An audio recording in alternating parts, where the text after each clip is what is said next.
Yo les amis, petit bilan rapide avant mon test détaillé de cette raquette Wilson Ultra Pro 99 V5 avec laquelle j'ai tapé hier après-midi. J'étais bien curieux de jouer avec parce que c'est une nouveauté dans la gamme Wilson Ultra. Plan de cordage 16 par 18 qui est très rare. Je me suis dit avec un peu de bol, ça va ressembler à la Wilson Blade 98S qui elle a un plan de cordage 18 par 16 qui est plus légère, 295 grammes.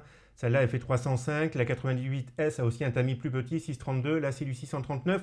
Mais je me suis dit, avec un peu de bol, ça va être comme une Blade 98S, un peu plus lourde et peut-être même un peu plus puissante avec le profilé là qui est plus gros. Donc j'ai mis un cordage Luxilon Alu Power en 1 mm 25 tendu à 23 kg et j'aurais mieux fait de mettre une tension plus basse. Premier feeling, raquette hyper confortable, méga absorption des vibrations, c'est super agréable de jouer avec cette raquette. Fond de cours, au début, je commence tranquille, paisible, on frappe pas trop fort. J'avais un très bon feeling en termes de puissance, contrôle. Je me suis dit, c'est très très cool.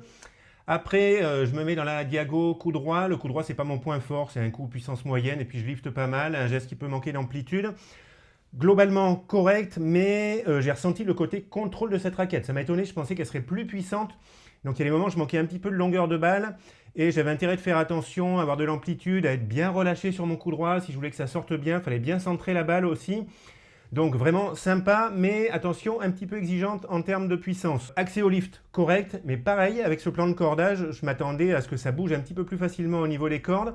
Donc accès au lift correct. Côté revers, super sensation. Alors là, je me suis fait plaisir. Vraiment, c'est là que le côté contrôle m'a aidé, parce que côté revers, j'ai un geste qui n'est pas trop lifté, où je frappe fort, assez naturellement, et je me sens super bien avec des raquettes orientées contrôle. Donc là, côté revers, quand je centrais bien la balle, super bruit, un bon pan à l'impact, une super sensation de contrôle, vraiment top sur le revers. Côté service, j'étais étonné après mon coup droit, je me suis dit je risque de manquer de puissance sur le service, on va dire c'était correct, mais ce serait quand même un peu mieux pour moi avec une raquette un petit peu plus vive. Ok, donc raquette moderne, très sympa, très confort, équilibre neutre. Je pensais que ce serait plus lourd en tête avec le point d'équilibre. Finalement, c'est pas trop lourd, pas trop léger en tête, on a un équilibre neutre. Et donc une raquette avec un côté contrôle qui est assez présent. Faites attention à ça, moi je m'attendais à plus de puissance et à un petit peu plus d'accès au lift. Raquette qui me semble intéressante du coup pour les joueurs qui ont un bon niveau de jeu, qui ont déjà un style de jeu plutôt puissant, qui recherchent du contrôle. Bon niveau de jeu, bon relâchement, bonne technique, bonne qualité de centrage de balle pour que ça sorte bien de la raquette. Pour moi, c'était bien, mais un tout petit peu trop exigeant. C'était bon, ça, quand j'étais plus jeune. On verra si je reteste la raquette avec un cordage moins tendu, si ça va un petit peu mieux. Je vais la comparer avec la Blade 98 en plan de cordage 16 par 19. Et prochainement, je vais aussi tester la Wilson Ultra 100, plus légère que celle-ci, tamis plus grand 6,45, profilé plus important. Ça va être plus facile pour moi en termes de puissance.